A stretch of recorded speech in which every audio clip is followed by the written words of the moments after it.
Hello everyone, very warm welcome to law point channel. आप सभी का लॉ पॉइंट चैनल में स्वागत है। भाई आज हम लोग काफ़ी दिनों से वीडियो नहीं पढ़ रही थी, तो इसका एक रीज़न था कि मैं आपके पेपर्स को एक बार फिर से देख रहा था कि क्या क्या संभावनाएं हैं इस बार की। तो हमने क्या किया कि अब आपको कम से कम एटलीस्ट 8 से 10 वीडियो मिलेंगी जिस पर आपके लेटेस्ट पेपर की चर्चा की गई रहेगी। साथ साथ चर्चा ही नहीं होगी, आपको ये बताया जाएगा कि आपको कितना कितना पढ़ना है, कैसे कैसे आपको अप्रोच करना है। आपको ये भी बताया जाएगा भाई ये क्वेश्चन कहाँ से आए हुए हैं, आपको किस लेवल की तैयारी भी करनी है। ठीक, आपके पेपर के साथ साथ आपकी अंडरस्टैंडिंग को भी बूस्ट किया जाएगा कि हम कैसे कर सकते हैं। ठीक, तो उस पर आज भी चर्चा होगी। तो सबसे पहले आप सभी टेलीग्राम चैनल लॉ पॉइंट है ना, इस लॉ पॉइंट टेलीग्राम चैनल पर जाएं और वहाँ से इस पार्ट 1 के है ना, इस पार्ट 1 का पीडीएफ ले लें। ठीक, क्योंकि शायद आप जिनके पास पीडीएफ हो तो ठीक है, जिनके पास पेपर जैसे कि BHU LLB का हो, DU LLB का हो, क्लैट का हो, क्योंकि हम इन पर चर्चा करेंगे डे बाय डे। आज हम लोग बात करेंगे BHU LLB के 2021 के पेपर के विषय में, लेकिन ये संभव नहीं है कि एक ही बार में सब कुछ कवर किया जाए। ठीक, तो हम लोग पार्ट वाइज उसको करेंगे। तो जिन बच्चों के पास 2021 का BHU LLB का पेपर नहीं हुआ है, मैंने उसको लॉ पॉइंट चैनल है जो टेलीग्राम पे है उस पर डाल दिया है, वहाँ से आप डाउनलोड कर लें। फिर एक एक क्वेश्चन की तरफ हम लोग बढ़ते हैं और समझते हैं कि क्या 2021 में NTA ने पूछा था, क्योंकि NTA 2-3 बार से पेपर करवा रहा है अलग अलग यूनिवर्सिटीज़ का। तो उसको भी देखकर आपके मन में पूरा एक जो फियर है कि सर मुझे ये पढ़ लेना चाहिए, वो पढ़ लेना चाहिए, यहाँ से पढ़ लेना चाहिए, वहाँ से पढ़ लेना चाहिए, वो सारी जो आपकी व्यथाएं हैं या जो उत्सुकता कहें तो वो सारी कम हो जाएंगी। आप क्या करेंगे, सिर्फ अपने जो ओरिएंटेड मटेरियल्स है, कंटेंट है, उस पर फोकस करके अपनी प्रिपरेशन को अंतिम मुकाम तक पहुँचाएँगे, यही होगा। चलो, तो हमारे पास जो बच्चा हमारे पास क्या है, पेपर है 2021 का BHU LLB का, उसको हम लोग डिस्कस करते हैं। ये 1 बाय 1 चलेंगे, बाकी मैं बताता चलूँगा भाई कि आपको कैसे कैसे सारी चीज़ें करनी है। ठीक, तो जैसा कि हम लोग क्या बात कर रहे हैं, आज हम लोग बात कर रहे हैं कि 2021 का BHU LLB में क्या क्या चीज़ें पूछी गई और हमें किस तरीके से तैयारी करनी चाहिए। जैसा आप सभी को पता है कि इस बार BHU क्या है कि वो लीगल तो नहीं पूछ रहा है, लेकिन बाकी पोर्शन को क्या करें ना, बाकी पोर्शन का क्या करें। तो बाकी पोर्शन में जिस तरीके के क्वेश्चन आए उस तरीके से भी आप लाभान्वित होंगे, है ना। बाकी जो DU LLB के लोग हैं वो क्या करेंगे, BHU में जो चीज़ें पूछी जाती हैं उसी तरीके से DU में भी आती, थोड़ा बहुत अंतर रहता है क्योंकि टेस्टिंग एजेंसी सेम ही होती है, NTA ही। तो ज़रा देखते हैं पहला क्वेश्चन क्या पूछा गया 2021 में। पहला क्वेश्चन पूछा गया भाई कि the union parliament under the Indian constitution shell consist of. ठीक, कह रहा है कि संघ के संसद जो है का गठन भारत के संविधान के अधीन होगा। ठीक, तो बेसिकली इस आप पेपर में देखेंगे तो ये पूछा है कि जो संसद है, ठीक है, संसद है उसमें कौन कौन लोग आते हैं। ठीक, तो ये बात तो आप सभी को पता होगी, संसद किन किन लोगों से मिलकर बना हुआ है। ठीक, जिसमें ऑप्शंस हैं A राज्यसभा, B लोकसभा और C राष्ट्रपति और D भारत के महान न्यायवादी। फिर इसमें कोटिंग कर रखा हुआ है। आप सभी को पता है संसद का जो संसद होती है 3 लोगों से मिलकर बनी होती। जो आपकी संसद होती है वो 3 चीज़ों से मिलकर बनी होती, एक तो लोकसभा, दूसरी राज्यसभा और तीसरी आपके प्रेसिडेंट। ठीक बात है, आ रही बात समझ। तो ये पहला सवाल था। अब आपसे कोटिंग करके पूछा है तो ऑप्शन इसमें C सही है। क्या सही है? तीसरा ऑप्शन सही है। सभी लोग PDF डाउनलोड कर लिए होंगे, वो भी पढ़े होंगे, नहीं पढ़े होंगे तो ये ऑप्शन इसका 3 सही है। क्लियर बात। यही बात बच्चा इंग्लिश में लिखा था कि council of state, house of the people और प्रेसिडेंट। ठीक, तो ये बच्चा आपका सिंपल क्वेश्चन है ना। सिंपल मतलब ये आपके कॉन्स्टिट्यूशन से ले रखा है। इसकी चर्चा मैंने आपसे पहले भी कही है कि कॉन्स्टिट्यूशन पर आपको फोकस करना।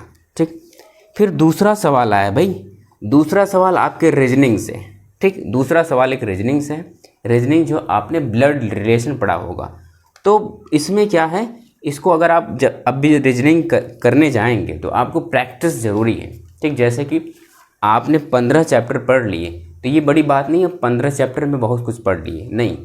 आप 15 चैप्टर पढ़ लिए, उससे 10-10 MCQ लगा लीजिए, या कम से कम 20-20, 25-25 MCQ लगा लीजिए, जितना आपके पास समय हो।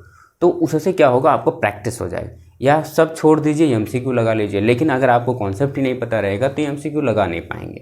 तो इसलिए एक दिन समय दीजिए कॉन्सेप्ट समझने को, दूसरे दिन MCQ लगाना शुरू करें।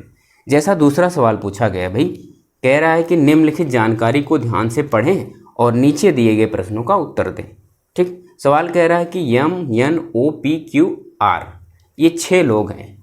कौन लोग हैं? MNOPQR कह रहे हैं कि ये 6 लोग हैं, फुटबॉल खेल रहे हैं। 6 बच्चे हैं, ये फुटबॉल खेल रहे हैं 6 लोग। M और Q भाई हैं, जिसमें कह रहा है कि देखो ये M वाला और ये, अब देखो M क्या है, Q का भाई, ऐसे लिख लो भाई, ठीक। तो ये दोनों भाई हैं, ठीक बात है। ये स्टेटमेंट, ये बातें लिखी गई इसमें। फिर कह रहा है कि R Q की बहन है, ठीक है। R जो है, अब देखो R नाम की जो लड़की इसमें खेल रही होगी वो किसकी बहन है? Q की, ठीक है। तो भाई जब ये देखो, इसमें बड़े स्टेटमेंट को जब भी पढ़ें, एक बार पढ़ें, बड़े ध्यान से पढ़ें। इस सवाल में कहा कि ये 6 लोग खेल रहे हैं, इनका नाम रखा हुआ, और उसमें कह रहा है कि यम जो है Q दोनों भाई भाई हैं, और कह रहा है कि R जो है ये Q की बहन है। अगर R Q की बहन है तो M की भी बहन होगी, है ना, क्योंकि ये तो दोनों भाई हैं। अच्छा, फिर कह रहा है कि O जो है, अब ये O वाला आदमी जो है, O M के चाचा का इकलौता बेटा है, ठीक है। ये देखो M, ये O जो है क्या है, इसके चाचा का भाई, चाचा का बेटा है। तो क्या भाई, ये क्या हो जाएगा, चचेरा भाई हो जाएगा, यही होगा, चचेरा भाई, है ना। तो ये क्या हो जाएगा, चाचा का बेटा है तो चाचा का बेटा भाई, चचेरा भाई हो गया, ठीक। तो ये स्टेटमेंट दिया का इकलौता बेटा, मतलब इनके चाचा का सिर्फ एक ही लड़का है, तो ये दोनों चचेरे भाई हो गए। फिर क्या कह रहा है कि N और P, अब कह रहा है कि जो बच गए, कौन बच गए भाई, N और P।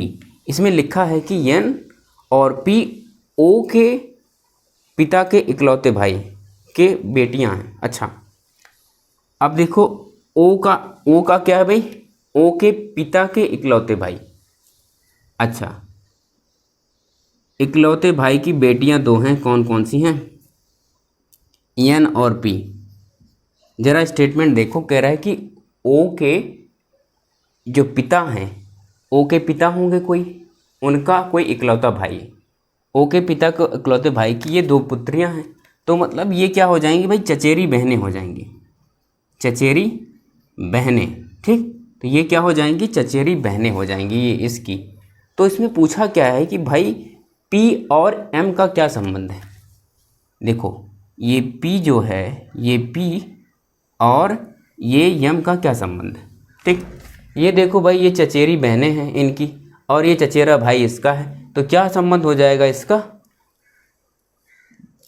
भाई, बहन ही होगी ना। जैसे कि ये इनका भाई है, चचेरा भाई है, और चचेरे भाई की वो चचेरी बहनें हैं, तो इसका भी संबंध इससे क्या होगा, बहन का ही, ठीक। तो ये बहन का ही संबंध होगा, ठीक बात है। इसमें ऑप्शन 2 सही है।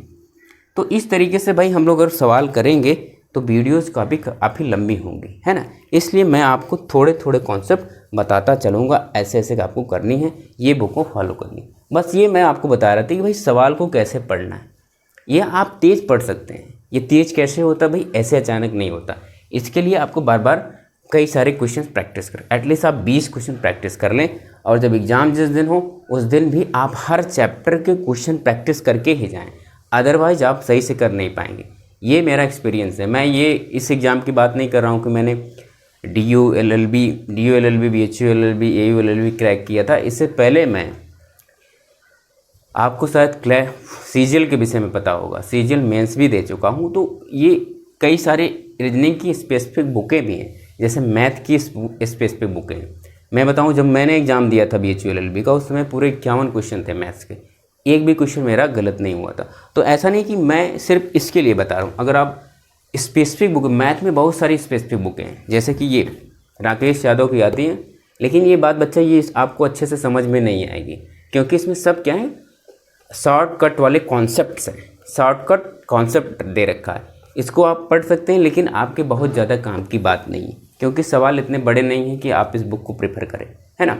उसी तरीके से इंग्लिश में नीतू मैम की आती थी, ये भी अच्छी बुक थी। बख्शी की बुक आती थी, MB पब्लिकेशन की बुक आती थी। एक समय था जब हम लोग इंग्लिश 6-6 घंटे पढ़ते थे, वोकैब्स याद करना रहता था, रूल्स पढ़ने रहते थे। ये बात तब की है जब मैंने ग्रेजुएशन कंप्लीट कर लिया था। फिलहाल तो बच्चा 2 सवाल आपके हो गए। तो अब हम लोग तेज़ी से बढ़ेंगे, है ना, क्योंकि आपको सवाल के नेचर को समझना है। तो पहला सवाल आप समझ गए किस नेचर का आया था, ये सब पहला सवाल। और दूसरा सवाल भी बहुत कोई टफ नहीं था, बस ये था कि आपको पेशेंस बनाना पड़े। पेशेंस कैसे बनता है भाई, आप जब सवाल किए रहते, नहीं तो आप इतना बड़ा क्वेश्चन देखेंगे, कहेंगे कि सर बड़ा क्वेश्चन है, ज़्यादा समय लेगा। अच्छा, तीसरा सवाल आपके किससे है, लॉ से रखा हुआ। अब इसमें दोनों स्टेटमेंट हम पढ़ें, इससे बेहतर होगा हिंदी पढ़ें, हिंदी वाले भी जान जाएंगे, इंग्लिश वाले बच्चे भी जान जाएंगे। चलिए तीसरे सवाल को हिंदी में पढ़ते हैं। सवाल क्या कह रहा है कि, सवाल कह रहा है कि नीचे दिए गए कथन एसर्शन और लीगल, जो एसर्शन और रीजन वाले क्वेश्चन आते हैं उस पर बना हुआ है, जिसमें लिखा हुआ कि हिंदू रीति रिवाज के अनुसार ए ने बी के साथ विवाह किया। ठीक, हिंदू जो रीति रिवाज होता है आप सभी को पता होता है कैसे होता है। तो ए ने बी के साथ विवाह किया भाई, और उसने सप्तपदी की। क्या की, सप्तपदी आप जानते हैं, 7 फेरे लेना, उससे ए और बी की विवाह हो गया। जरा देखना, ए ने बी से क्या किया, मैरिज कर लिया। ठीक, सप्तपदी हुई, सप्तपदी, है ना। तो ये हिंदू मैरिज में सप्तपदी होना अनिवार्य होता है किसी शादियों के होने के लिए। अच्छा, उनके बीच मधुर संबंध नहीं थे। अब वो पति पत्नी तो बन गए, लेकिन उनका जो मैरिटल लाइफ था, जो वैवाहिक जीवन था, अच्छा नहीं था, चल नहीं पा रहा था, दोनों लोग खुश नहीं थे उस बात से। ठीक बात। तो फिर हुआ क्या भाई, तो अब जब बात नहीं बनेगी तो फिर दूसरी शादी होगी या फिर जो भी होगा। फिर इस विवाह के रहते हुए ए ने अन्य महिला से विवाह कर लिया। अब बी तो इसकी पत्नी थी ही, लेकिन ए ने दूसरा विवाह कर लिया। मान लीजिए सी है, कुछ लिखा है, जरा देखते हैं। किसी अन्य महिला से विवाह कर लिया जिसमें अंगूठी एवं वरमालाओं की अदला बदली हुई। तो जो दूसरी महिला सी से शादी हुई ए की, सिर्फ उसमें अंगूठी आप देखते हैं जो आजकल होता है, अंगूठी और जयमाल हुआ होगा। जयमाल मतलब कि वरमालाओं का ट्रांसफ़र हुआ, अंगूठी पहनाई और माला पहनाकर शादी कर ली। ऐसे दूसरी शादी जो हुई इसकी। अच्छा, फिर हुआ क्या भाई, और किसी अन्य रीत का पालन नहीं किया गया। बाकी जो हिंदू रीत में और बातें होती हैं, सप्तपदी होता है, पानी ग्रहण होता है, बाकी सारे रस्में होती हैं। आप शादियों में गए होंगे, आपको पता होगा, सबको नहीं पता होगा, कुछ लोग जो रसगुल्ला खाने जाते हैं। फिलहाल तो ये बात होगी। अब क्या कह रहा है, सिद्धांत क्या कह रहा है, ज़रा देखना। अब इसमें एक सिद्धांत भी लिखा हुआ, सिद्धांत में लिखा है कि द्विविवाह अपराध है। अगर आप दूसरा विवाह कर रहे हैं तो द्विविवाह अपराध है जब दोनों पक्षकारों पर लागू विधियों के अनुसार विधिपूर्ण हो। ठीक, तो भाई कह रहे हैं कि अगर 2 शादी कोई करता है तो अपराध होता है। तो ठीक बात है, जरा अब लेकिन कह रहे हैं कि ध्यान देना, अगली लाइन लिखा हुआ है कि जब दोनों विवाह पक्षकारों पर लागू विधियों के अनुसार विधिपूर्ण हो। तो मतलब अगर आप हिंदू लॉ पढ़े होंगे, मैं आशा करता हूँ आप सभी पढ़े होंगे, नहीं पढ़े हैं तो हिंदू लॉ में क्या है कि अगर आप सप्तपदी नहीं करते हैं, मैरिज अगर हो हिंदू रिलीजन में, हिंदू लोगों में, तो अगर सप्तपदी का जो 7 फेरे होते हैं, आपने देखा अग्नि के 7 फेरे, अगर वो कॉन्सेप्ट नहीं होता है तो शादी वैलिड नहीं मानी जाती। तो इसमें ये बातें रखी हुई। अब इसमें सारे स्टेटमेंट दिया हुआ है। कह रहे कि क्या ए को लायबल ठहराया जाए दो विवाह करने के लिए। इसमें पूछा है, ए दायी नहीं है, पहला ऑप्शन दिया है, क्योंकि दूसरा विवाह पक्षकारों के ऊपर लागू कानून के अनुसार नहीं था। फिर कह रहा है कि बी दायी है क्योंकि उनका आशय दूसरी महिला से विवाह करने का था। कह रहा है कि ए दायी है क्योंकि उसने 2 महिलाओं के साथ विवाह किया और विवाह के कुछ रीति रिवाजों का पालन किया। फिर कह रहा है कि ए दोषी है क्योंकि उसका वैवाहिक जीवन आनंद में नहीं था। ए दोषी नहीं है क्योंकि उसका वैवाहिक जो जीवन चल रहा था वो आनंद में नहीं था। तो ये ऑप्शंस दिए हुए थे, इसमें ऑप्शन ए सही होगा। ए सही होगा, पहला ऑप्शन सही होगा। क्यों? पहला ऑप्शन क्या दे रखा है कि भाई ये शादी मान्य है नहीं, क्योंकि दूसरी शादी जो हुई थी भाई उसमें सिर्फ अंगूठी ट्रांसफ़र हुई थी और मालाओं का ट्रांसफ़र हुआ था, तो उसको हम लोग हिंदू लॉ में वैलिड मैरिज नहीं मानते जब तक कि 7 फेरे ना हो जाए। ठीक बात है, तो ये बात समझ गई, तो ये बात समझ गए भाई आप लोग। हाँ, ये क्वेश्चन इसलिए बनाए जाते हैं क्योंकि आप एक सोशल प्राणी हैं, तो आप रीजनेबल प्राणी तो हैं नहीं, तो आपको रीजनेबल बनाने के लिए ये पूछा जाता है भाई कि कैसे हो सकता है। तो सभी उम्मीद करते हैं सभी लोगों ने अच्छा आंसर दिया होगा। ठीक बात है। अच्छा, तीसरा क्वेश्चन क्या है भाई? तीसरा क्वेश्चन फिर मैथ्स से आगे आ गया, रेशियो प्रोपोर्शन का। हमने जैसे बता रखा है आपको बहुत बड़े रेशियो प्रोपोर्शन नहीं पढ़ने, एटलीस्ट आपको पढ़ना ही पढ़ना है, छोटे सवाल है ना। ज़रा देखो इसमें रेशियो प्रोपोर्शन में क्या लिखा हुआ, कह रहा है कि x और y का अनुपात अगर कितना हो, 2 और 3 हो, ठीक है, और z क्या, और देखो y और z का, अगर y और z का अनुपात 4 और 5 हो, ठीक, और उसी हिसाब से w और z और w का अनुपात 6 और 7 हो, तो कह रहा है कि बताओ x, y और z का अनुपात क्या होगा। ये कितना बड़ा क्वेश्चन है? बहुत बड़ा क्वेश्चन नहीं है, ठीक, लेकिन जो बच्चे कभी नहीं पढ़े उनके लिए तो बड़ा क्वेश्चन है। ये 8 का क्वेश्चन है, 8वीं का क्वेश्चन है। क्यों मैं कह रहा हूँ? ऐसा नहीं कि मैंने सीजीएल के दौरान भी 8 की बुकें पढ़ी, और मैंने जब 12th पास किया था उस दौरान मैंने होम ट्यूशन भी पढ़ाया हुआ था। लगभग मुझे 3 साल के होम ट्यूशन के एक्सपीरियंस है। ग्रेजुएशन के बाद मैंने कोचिंग क्लासेस भी ली हैं, 3 साल मुझे उसमें भी एक्सपीरियंस है ना। उसके बाद मैंने यहाँ शिफ्ट किया लॉ में, लॉ के फील्ड में। मुझे लगा कि मुझे लॉ फील्ड में आना चाहिए। तो फिर ये बच्चा अभी इस सवाल का जवाब आपको पूछ रहा है कि एक्स वाई जेड का क्या आंसर होगा, ठीक, मतलब इसके अनुपात क्या होंगे। तो इसको सॉल्व करने के कई सारे तरीके हो सकते हैं भाई, लेकिन हम लोग बच्चा ऐसे लिखते हैं, ठीक, जैसे एक्स वाई लिखा हुआ ना, ऐसे ही एक्स वाई लिख देते हैं। फिर एक कॉन्सेप्ट जो है, फिर इसको हम लोग वाई जेड लिख लेते हैं, ठीक, फिर हम इसको नीचे वाले को जेड मिला लेते हैं ना, ऐसे मिलाते हैं। देखो ऐसे एक्स वाई लिखा है तो वाई के सामने नीचे वाई और जेड के सामने नीचे जेड, बस इसको अब बढ़ा लेते हैं। देखो फिर वाई लिखते हैं, इधर जो लिखेंगे वाई, इधर जो लिखेंगे, अब देखो इस वाले के सामने इसको फिर बढ़ा लेते हैं। अब देखो हमको अगर इधर बढ़ाना हो तो हम लोग क्या बढ़ाएंगे, जेड, फिर आगे क्या बढ़ाना हो तो जेड, इस तरीके से बढ़ाते हैं। ये कॉन्सेप्ट है, मतलब कि ये, फिर देखो अगर पीछे बढ़ाना है तो यही वाली संख्या बढ़ाएंगे, देखो ऐसे बढ़ाते हैं, ठीक। तो इसी तरीके से आप भी बढ़ाकर कर लीजिए, बस गुणा करना है आपको, आपका कुछ होने जाने वाला मतलब कि बहुत ज़्यादा टेक्निक नहीं लगनी। तो आप 2 3 लिखिए, फिर नीचे क्या लिखिए, 4 5 लिखिए, फिर बगल में आपके लिए 6 7 लिखिए, ठीक बात है। फिर आप ज़रा देखो यहाँ बढ़ाओ, इसको 3 कर लो, इसको 4 कर लो। भाई सामने सामने बढ़ रहे हैं, देखो सामने सामने बढ़ रहे हैं, तो जो बढ़ रहे हैं उसको हम नोट कर रहे हैं। अच्छा, इधर और बढ़ने हैं तो 5 कर लो, इधर और बढ़ने हैं तो 3 कर लो। अब इनका सीधे आप गुणा कर लो, है ना, इन सब का गुणा कर लो, आंसर आपको मिल जाएगा, है ना। ऐसे मैं सॉल्व कराऊंगा तो बहुत लंबा वीडियो बनेगा, तो आप इसको सॉल्व कर लीजिए, इस तरीके से आपको आंसर मिल जाएगा, ठीक।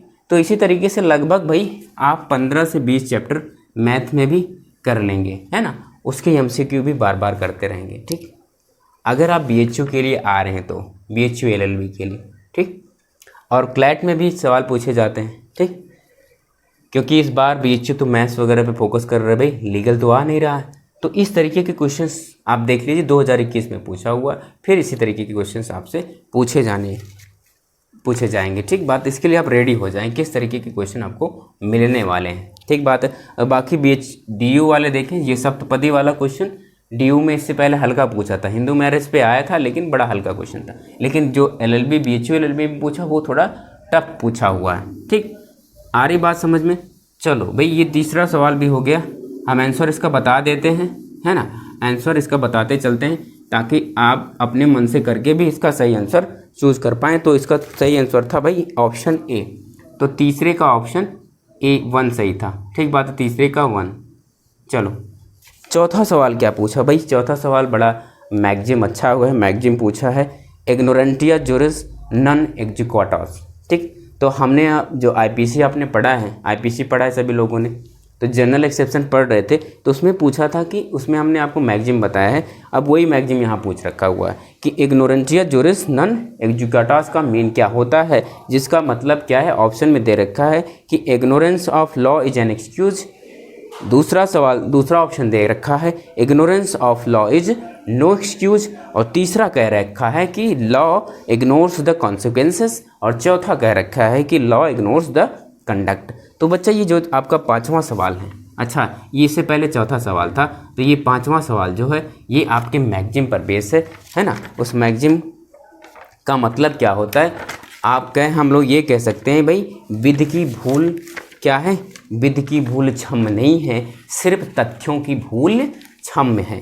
ठीक, तो इसमें बी वाला ऑप्शन सही था, दूसरा ऑप्शन सही है। ठीक, तो ये लिखा हुआ विधि का अज्ञान क्षम्य नहीं है। तो कॉन्सेप्ट यही है, अगर आप ये चाहते हैं कि सर मैं लॉ नहीं जानता था तो उसकी बचाव आपको नहीं मिलेगा, अगर आप ये कहेंगे कि सर मैं फैक्ट नहीं जानता था तो उसका बचाव आपको मिल जाएगा। इस मैगजिम का मोटा मोटा पर्पज यही है। ठीक बात है, तो आप समझ गए। चलो अगला सवाल क्या हुआ, अब अगला सवाल आपका 6ठे नंबर का है, ये आपके करंट से पूछा हुआ है। ठीक, तो करंट भी आपको पढ़ना है, क्या कैसे पढ़ना है सब चीज़ें आपको वीडियो में बताई गई हैं, आप चैनल पे जाकर देख सकते हैं। ठीक, सारे डिस्कशन की। देखो मेरे पास बहुत सारी बुकें हैं। ठीक, अभी हम लॉ की बात करें तो सिर्फ एलएलबी और बीएलएलबी के एंट्रेंस के लगभग मेरे पास 15 से 16 बुकें। ठीक, तो अब ये है कि मैंने सबको एनालिसिस करके ही आपको सारी चीज़ें बताता रहता हूँ, भाई ऐसे ऐसे करना है। फिलहाल अभी हमारा फोकस क्या है, कैसे क्वेश्चन पूछे जाएंगे इस बार आपसे, क्योंकि एनटीए एजेंसी है और बार बार वो लॉ एंट्रेंस, और बेसिकली हम लोग वो क्वेश्चन कर रहे हैं जो उसने लॉ के एंट्रेंस में पूछे हुए हैं, किस लेवल के पूछे हैं उसको भी डिस्कस करेंगे हम लोग। 2021-20 के भी पेपर डिस्कस करेंगे, BHU LLB का, DU LLB का, क्लैट का, ताकि आपको एक रफ आइडिया आप एकदम संतुष्ट भी रहें अपने प्रिपरेशन को लेकर, बहुत हड़बड़ भड़बड़ में न रहें। ठीक बात। तो कह रहा है कि भारत का प्रथम हिम तेंदुआ संरक्षण केंद्र कहाँ है। ठीक, भारत का इंडियाज़ फर्स्ट स्नो लेपर्ड, ठीक, कंजर्वेशन सेंटर कहाँ है, ये बच्चा आपका, ये आपके करंट का सवाल है। करंट में ऐसे कोई टॉपिक्स आते हैं तो उससे सवाल बन जाते हैं। तो ये कहाँ है भाई, ये आपका उत्तराखंड में। ठीक, हिम तेंदुआ संरक्षण क्या है, उत्तराखंड में। ठीक, तो इसका ऑप्शन क्या है, 7वें का 6ठे का ऑप्शन ए सही, सॉरी 6ठे का ऑप्शन चौथा सही। ठीक, तो ये आपका हो जाएगा। ये तो आपका करंट वाला फैक्ट था। अच्छा, फिर अगला सवाल जो 7वां है, वो 7वां भाई आपके नॉर्मल फिजिक्स पूछा हुआ है। जो बच्चे साइंस से रहे होंगे 12th में, या फिर जिन्होंने BSc कर रखा है उनके लिए ये हलवा है, लेकिन जो बच्चे कहें कि जो BA से हैं और जो BCom से हैं उनके लिए थोड़ा सा ये नई बात होगी।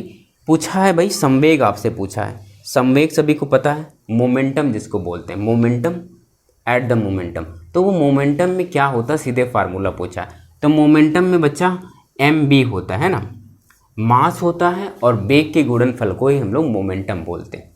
तो सीधे यही सवाल पूछा है भाई, इसका मतलब क्या आता है ना। तो सीधा सवाल आपसे ये, आप अगर, मैंने आपको बताया था कोई चैनल आप फॉलो करते होंगे, और आशा करता हूँ आप कोई चैनल फॉलो करते हैं, और नहीं करते हैं तो करने के साथ साथ आपको सेल्फ स्टडीज़ भी करनी है। ये बात आप ध्यान रखिएगा, आपको करने के साथ साथ सेल्फ स्टडीज़ भी करनी है। बुकों के प्रेफरेंस के विषय में हमने बता रखा है, आपको कौन सी बुकें लेनी चाहिए उसको ले लीजिए। फिलहाल ये 7वां क्वेश्चन का ऑप्शन डी सही है। ठीक बात है।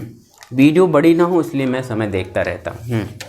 ठीक, अच्छा, फिर अगला सवाल भाई कौन सा है, अगला 8वें नंबर का सवाल पूछा गया आपके BHU में, फिर मैथ का है। अब इसको मैं सॉल्व नहीं कराऊंगा, फिर भी मैं इसका आंसर आपको बता दे रहा हूँ। उसमें बच्चा आपसे ज्यामिति, जियोमेट्री एक टॉपिक होता है जिसमें 8 का ही क्वेश्चन पूछा गया। आपने ये वाला टॉपिक पढ़ा होगा भाई, एक त्रिभुज हो ABC, ठीक है, अगर उसको कोई मिड पॉइंट M है, बराबर बराबर काट दे, तो आप ये समझिएगा कि ये दोनों का क्षेत्रफल ये, ठीक, जितना क्षेत्रफल इसका होगा उतना क्षेत्रफल इसका होगा, और ये कोण बराबर होते हैं, ये वाले कोण।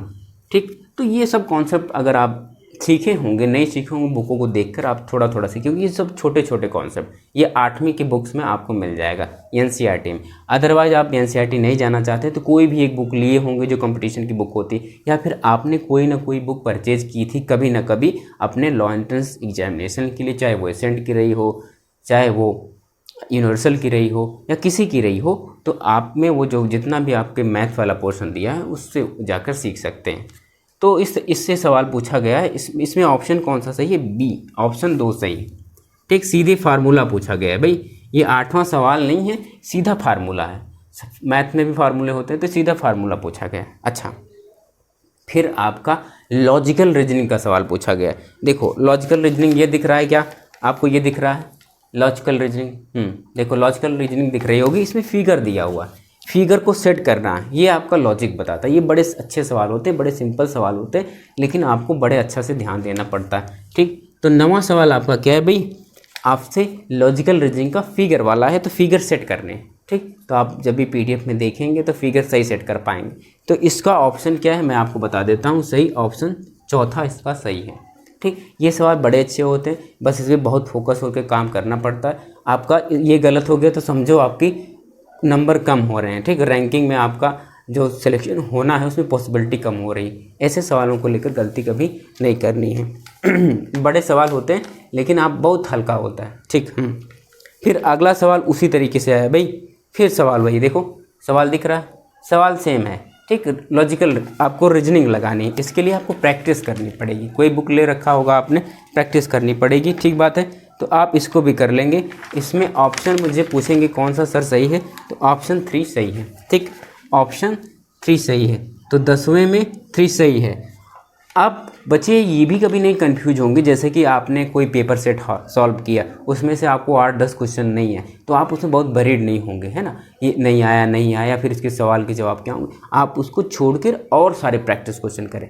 अब वो तो आएगा नहीं, लेकिन आप मैक्सिमम प्रैक्टिस करेंगे। देखो एक बात तो ध्यान दे लेना कि पढ़ी हुई चीज़ें कभी आपके काम, आज जो पढ़ा है वही नहीं काम आए, जो आपने बहुत साल पहले पढ़ा होगा वो काम आ जाएगा आपकी। आज जैसे कि बहुत बच्चे पेशेंस रखते हैं, बहुत धैर्य रहते हैं, बहुत ज़्यादा हड़बड़ाते नहीं ना। बहुत बच्चे ऐसे होते हैं जब एग्ज़ाम में उनके क्वेश्चन गलत होने लगते हैं तो वो घबराने लगते हैं और उनका दिमाग काम करना बिल्कुल बंद कर देता है, फिर उनका पेपर का पूरा सत्यानाश हो जाता है। तो ये भी बहुत सारे मैटर्स हैं, जो बहुत सारे पॉइंट्स हैं जिस पर आप पर को फोकस करना चाहिए। आप अपने स्तर पर सुधारिए। कैसे हो सकता है भाई? जब एग्ज़ाम देने जाएँ तो मैक्सिमम करें कि आप जितना पढ़ रखे थे पीछे सब रिवाइज कर लें, चाहे मैथ का हो, रीजनिंग का हो। 1 हफ्ते पहले ही आप रिवीजन प्लान आप बना लें, तो इससे बेहतर कुछ नहीं होगा। ये बच्चा आपको कॉन्फिडेंस देता है, क्योंकि मेरे बहुत सारे एक्सपीरियंस हैं। 1 हफ्ते पहले आप रिवाइज करके जाते हैं तो आपको एनर्जी मिलती है, नहीं तो बहुत दिनों पहले 2-3 मंथ पहले पढ़े थे तो उतना अच्छा याद नहीं रहता, है ना। तो ये आपको जब भी आपके सवाल सही होने लगते हैं, कहाँ, आपके एग्जामिनेशन में, तो आपको और मोटिवेशन मिलता है, आप खुशी और आपका दिमाग एकदम प्रॉपर काम करता है। ये बात बच्चा ध्यान रखना। ये एक्सपीरियंस आपको 1-2 एग्ज़ाम देने के बाद खुद ब खुद होने लगेंगे, लेकिन जो एक्सपीरियंस मेरे हैं मैं आपको बता दे रहा हूँ। फिर अगला सवाल बच्चा आपके कॉन्स्टिट्यूशन से पूछा हुआ है। अगला सवाल बहुत अच्छा पूछा हुआ है भाई। अगले सवाल में पूछा कि बताओ भाई कॉन्स्टिट्यूशन में ऐसा कौन सा आर्टिकल है जो सिर्फ नागरिकों के लिए। ठीक, पूछा है कि which from the following article of the constitution of India confirms the fundamental right only to citizens. कह रहा है कि भारत के संविधान में का कौन सा ऐसा अनुच्छेद है जो केवल नागरिकों को मूल अधिकार प्रदान करता है। तो आप इसको पढ़ रखे होंगे, उम्मीद करता हूँ आप सभी लोग पढ़ रखे होंगे।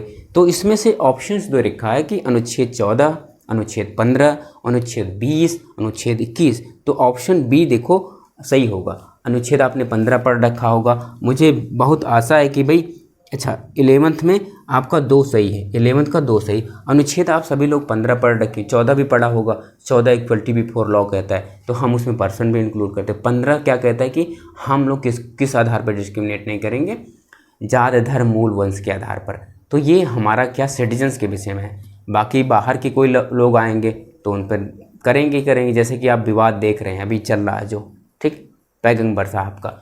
तो फिलहाल है ना, तो ये बात आप सभी को समझ में आ गई। तो इसमें कॉन्स्टिट्यूशन में आपने देखा कि बहुत बड़ा सवाल नहीं, फिर भी आप ऐसा कॉन्स्टिट्यूशन को पूरा पढ़ेंगे। ठीक, हमने इससे पहले बता रखे हैं कॉन्स्टिट्यूशन के कौन कौन से इंपॉर्टेंट टॉपिक्स हैं, उस पर वीडियो बन रखी है, आप उसको भी देख सकते हैं। ठीक, अब जब भी जितने भी टॉपिक्स बनाए गए उसको डिटेल में पढ़ेंगे। ठीक बात है। ज़रा भाई अगला सवाल देखो। अगला सवाल क्या है, 12वां आपकी जियोग्राफी से, सॉरी बायो से है। तो तो बायो से पूछा है कि 5 kingdom classification system was proposed by. तो 5 किंगडम जो क्लासिफिकेशन है उसमें किसने किया था, उनके नाम पूछा हुआ है। जिस कार्य के 5 जगत वर्गीकरण प्रणाली किसके द्वारा प्रस्तावित की। देखो बच्चे छोटे छोटे इंपॉर्टेंट हैं, ये आपको लूसेंट में सारे सवाल मिल जाएंगे। आप किरण की रखे होंगे एक जीएस आती वो, या परीक्षा मंथन की रखे होंगे, घटना चक्र रखे होंगे, कोई भी एक रखा होगा आपने, जो भी आपके पास हो, या फिर आपने कोई बुक खरीदी होगी लॉ एंट्रेंस एग्जामिनेशन के लिए, उसमें जो जीएस वाला पोर्शन दिया उसमें ये सवाल ज़रूर दिया होगा। मतलब इसके विषय में कंटेंट आपको ज़रूर लिख रखा होगा। तो भाई इसका जो सही जवाब है रॉबर्ट व्हिटेकर। तो ये आपका ऑप्शन इसमें चौथा सही है। ठीक, ऑप्शन 4 सही है। मैं उम्मीद करता हूँ भाई कि आप सभी लोग इस बात को समझ पा रहे होंगे। ठीक बात है। तो आपने देखा कि जब भी जो क्वेश्चंस बन रहे हैं, बहुत कुछ क्वेश्चंस हैं बहुत ही मिडिल क्लास में हैं, बहुत क्वेश्चन लेंदी हैं। ठीक, जैसा कि आप देख पा रहे हो, चाहे रीजनिंग का हो, मैथ्स का हो, लीगल के पोर्शन हो। ठीक, अगला सवाल फिर से आपके मैथ पे मिक्सचर वाला क्वेश्चन पूछा हुआ। फिर आपसे अगला क्वेश्चन 13 जो है मिक्सचर पूछा हुआ। ये मैथ का मिक्सचर वाला पॉइंट जो एक चैप्टर है उससे पूछा हुआ। इसको हम लोग डिस्कस नहीं करते, लेकिन आप सवाल लगाएंगे ज़रूर भाई, आप विद्यार्थी हैं। ठीक है, वीडियो बहुत बड़ी होगी इसलिए मैं इस सवाल को सॉल्व नहीं करूँगा। ये ऑप्शन 4 इसमें सही है। तो आपको सही आंसर मिल जाए तो आपको ऑप्शन में सही मिल जाएगा, तो आप ज़रूर आंसर इसका निकाल लेंगे। फिर अगला सवाल फिर से भाई 14 नंबर का सवाल है। ये बड़ा छोटा सवाल है, 14 नंबर का सवाल बड़ा छोटा सवाल है। ये भी 8 के ही चैप्टर से, 8वीं की बुक से उठाया गया है। अच्छा, अब आपको 8वीं की बुक नहीं उठानी, कोई भी आप जो एंट्रेंस की बुक ले रखे हैं बस वहीं से पढ़नी, बार बार इधर उधर नहीं। मैं आपको बता रहा हूँ कि क्वेश्चन किस लेवल से उठाया गया है। तो इसमें बेलन के विषय में पूछा हुआ। भाई आपने बेलन देखा होगा, वो बेलन नहीं जिससे रोटी बनती, ये वाला बेलन। ठीक, तो इसमें देखो एक सिलेंडर रूप है, ऊपर सर्किल बना हुआ। तो पूछ रहा है कि भाई कि एक बेलन की त्रिज्या अगर 21% की वृद्धि कर दी जाए बेलन की त्रिज्या में। ठीक है, तो आप बेलन पढ़े होंगे तो आपको पता होगा भाई इसके पाई आर स्क्वायर एच इसका आयतन होता है, 2 पाई आर एच इसके पृष्ठ वाले भाग होते हैं। ये आप शायद थोड़ा बहुत पढ़े होंगे। जो साइंस के बच्चे होंगे उन्होंने तो पूरा पढ़ रखा है, क्योंकि उनको हाई स्कूल में पढ़ना ही पढ़ना था, 9th में भी पढ़ना था। जो 8 के बच्चे हैं उनको थोड़ी दिक्कत होगी, या फिर जो कॉमर्स के बच्चे हैं। फिलहाल आपको सीखना ही, तो बहुत सिंपल सवाल है, सिर्फ आपको वैल्यू पुट करके जवाब निकालना होता है। इसमें पूछा एक बेलन की त्रिज्या में 21% वृद्धि कर दी जाए और 11% की कमी कर दी जाए तो उसके आयतन में लगभग कितने % की वृद्धि या कमी हो जाए। अच्छा, एक बात मैं आपको और अपने एक्सपीरियंस शेयर करना चाहता हूँ भाई, कि जब भी मैथ का सवाल सॉल्व करें कभी भी पूरा सॉल्व नहीं करना। ठीक, पूरा सॉल्व करने में समय नहीं देना, आपको तुरंत आंसर, जैसे इसको सॉल्व करेंगे, इसका आंसर दिया है 30% कमी हो जाएगी, 30% की वृद्धि हो जाएगी। ठीक, तो अगर आपको ये फार्मूला याद होगा भाई, ये फार्मूला होता है। ठीक, तो कह रहा है कि इसके त्रिज्या में कितना वृद्धि कर रहा है, देखो 21% वृद्धि कर रहा है, और कह रहा है कि 11% इसके हाइट में कमी कर दे रहा। तो आप इसमें जब भी सॉल्व करेंगे भाई, तो जब भी सॉल्व करेंगे तो आपको ये बरूद याद, देखो जब 21% त्रिज्या में वृद्धि हो जा रही है, हाइट में 11% कम हो रहा है, तब तो भाई वृद्धि ही होगी, तब तो वृद्धि होनी तय है, मतलब कमी तो कभी नहीं हो सकती। ठीक, ये बात कब समझ में आएगी, जब आप 1-2 क्वेश्चन इस टाइप के लगा रखे रहेंगे। ठीक, तो इसको मैं सॉल्व नहीं कर रहा हूँ, हालांकि आप ऐसे कर सकते हैं भाई, मान के कर सकते हैं, बड़ा छोटा सवाल है। ठीक बात है, चलो भाई इसको आप लोग सॉल्व करेंगे। जो बच्चे मैथ्स जिनके हाथ तंग हैं उनको थोड़ी सी परिश्रम इसमें करनी पड़ेगी, है ना, थोड़ा सा कैलकुलेशन वाला पार्ट भी आपको मजबूत रखना। अगला सवाल भाई क्या है, अगला सवाल आपका ये 14 हो गया, ये 15 नंबर का सवाल आपका है। 15 नंबर का सवाल है, कह रहे हैं कि संविधान सभा में उस उद्देश्य प्रस्ताव किसने पेश किया था। ये भी देखो आपका फैक्ट वाला सवाल है। ठीक, तो आपको बहुत डिटेल में नहीं पढ़ना है, तो कह रहा है कि संविधान, लेकिन ज़्यादा कंटेंट पढ़ने। ठीक, ये सारे कंटेंट आपको लोसेंट में मिल जाएंगे या किरण की बुक में मिल जाएंगे, तो आप बुक लिए होंगे, मैं आपसे उम्मीद करता हूँ, या फिर चैनल आप फॉलो करते होंगे, वहाँ भी सारी चीज़ें बताई जाती हैं। तो संविधान सभा के उद्देश्य प्रस्ताव किसने पेश किया था, भीमराव अम्बेडकर, राजेंद्र प्रसाद, मोतीलाल नेहरू, जवाहरलाल नेहरू। तो भाई जवाहरलाल नेहरू ने इसको पेश किया था। ठीक बात है, तो इसको भी आप कर लेंगे। फिर देखो अगला सवाल मैथ्स का ही है, मैथ में घटाने को बोला, क्या कह रहे हैं, 16 सवाल देखना भाई, 16 सवाल देखना, क्या कह रखा है, ऐसे कर रखा है। बाकी पूछा है कि 73 28, है ना, ठीक बात है, 73 28 96 इक्वल टू लिखा है कि 51, 59, 38। अब पूछ रहा किस में से घटाएं, किस में से घटाएं, ये पूछ रहा किस में से घटाएं कितना आ जाए। तो आप जोड़ लीजिए भाई। 8 6 14, देखो 9 3 12 1 13, दशमलव लगा दो। फिर देखो ये हो गया, फिर देखो 9 8 17, 17 1 18 हो गया, फिर एक क्या लगा दो, फिर देखो इसको जोड़ो 6 और 2 8 1 9। तो देखो बच्चा यहाँ इतना ही सॉल्व करेंगे, बहुत ज़्यादा नहीं। तो इसमें देखो 98 एक आंसर दे रखा है, बाकी 98 किस में 98 किसी में नहीं। तो ऑप्शन इसमें आपका 3 सही हो जाए। तो इसीलिए मैं बार बार कह रहा हूँ कि मैथ्स में जितने भी सवाल आते हैं कभी उनको सॉल्व नहीं करना होता, लेकिन बच्चों इसके लिए प्रैक्टिस करना आपके लिए मोस्ट नेसेसरी है, आप उसको करते रहेंगे। चलो भाई, फिर अगला सवाल क्या है भाई? अगला सवाल आपका है, गांधी जी ने निम्नलिखित समाचार पत्र से जुड़े थे। ठीक, गांधी जी ने कौन कौन सी किताब समाचार पत्र लिखे या जिस समाचार पत्रों से जुड़े थे उनमें से ऑप्शन दे रहा है यंग इंडिया, क्या उन्होंने यंग इंडिया पत्रकार से कुछ उनका संबंध था, हरिजन और न्यू इंडिया, कॉमनवेल्थ। तो इसमें दिया है ऑप्शन ए और 2, बी, अच्छा A and B, B and D, C and D and A and C. ये सवाल मतलब कि ये ऑप्शन में रखा हुआ। तो इसमें बच्चा यंग इंडिया और हरिजन, ये बहुत फेमस फैक्ट हैं ना, मॉडर्न हिस्ट्री की बहुत फेमस फैक्ट हैं। आ रही बात समझ में? तो ये कौन सा सवाल था भाई? 17वां सवाल था। 17वें सवाल में आपका पहला ऑप्शन सही है। 17वें सवाल में आपका पहला ऑप्शन सही है। फिर आगे बढ़ते हैं, फिर आपका मैथ्स का सवाल है ना। फिर 18 नंबर पर मैथ का सवाल है। ये भी बहुत बड़ा सवाल नहीं है, किन के लिए, जो मतलब सभी के लिए छोटा ही सवाल है, छोटे छोटे कॉन्सेप्ट है। जरा इसमें पूछा क्या भाई, कह रहा है कि एक आयत है, अगर हम लोग सवाल पढ़ें, कह रहा है कि आयत के विकर्ण एक दूसरे को ओ बिंदु पर प्रतिच्छेद करते हैं, मतलब काटते हैं। यदि BOC जो है 40 हो तो क्या होगा, OAD क्या मान क्या होगा। ये देखो आपका आयत है, आयत आप बनाना जानते हैं, आयत जानते हैं, जिसको इंग्लिश में रेक्टेंगल बोलते हैं। तो कह रहे हैं कि ABC है ना, ABCD ये है और इसको ऐसे कटा हुआ है, इसको हम लोग विकर्ण बोलते हैं बच्चा। ये विकर्ण यहाँ O है। ठीक, एक बात ध्यान देना, अब बच्चा ये जब ऐसे काट देते हैं ना सब बराबर बराबर, अब देखो इसके क्षेत्रफल भी बराबर होते हैं। ये सब कॉन्सेप्ट अगर जब आप शुरू में मैथ्स पढ़ा होगा तो ये सब आपको बताया गया होगा। तो कह रहे हैं कि भाई जरा देखना, कह रहे हैं कि ये वाला उन्होंने 40 दे रखा है, ये वाला उन्होंने 40 दे रखा है। तो आप 7वीं 8वीं में पढ़ा होगा, शीर्षाभिमुख कोण पढ़ा है सभी ने, 6वीं 7वीं में। तो ये 40 है तो ये भी 40 होगा। ठीक है, ये 40 तो ये भी 40। अच्छा, अब ये जानते हो परपेंडिकुलर होते हैं, तो ये 90-90 के होते हैं ना, ये लोग सब 90-90 के होते हैं। अब इसमें मैं आपको बहुत ज़्यादा सिखाऊं, इससे अच्छा है कि आप सीख लें। देखो ये सब 90 के होते हैं। तो अगर आपसे पूछा जाए सही आंसर क्या होगा, तो इसमें ऑप्शन ए में 70 है ना, 70 आपका निकल जाएगा। इसमें कुछ है नहीं, घटाना सटाना है बस, बाकी आपको कॉन्सेप्ट याद रखने। ठीक बात है, क्लियर है, इसमें सभी को हो जाएगा। अच्छा चलो भाई, इसके बाद आपका 19वां सवाल है। 19वां सवाल सिर्फ माध्य पूछा हुआ, कह रहा है कि किसी पुस्तक के पृष्ठों की संख्या में एक अंक की संख्या का माध्य क्या है। तो एक अंक की संख्या 1 से लेकर 9 तक है, और अगर हम लोग माध्य निकालना चाहें लगभग उसका 5 आ जाएगा। इसमें माध्य का फार्मूला आप जानते हैं। ठीक बात है, उसमें एवरेज आप समझ लीजिए, वो भी हो जाएगा।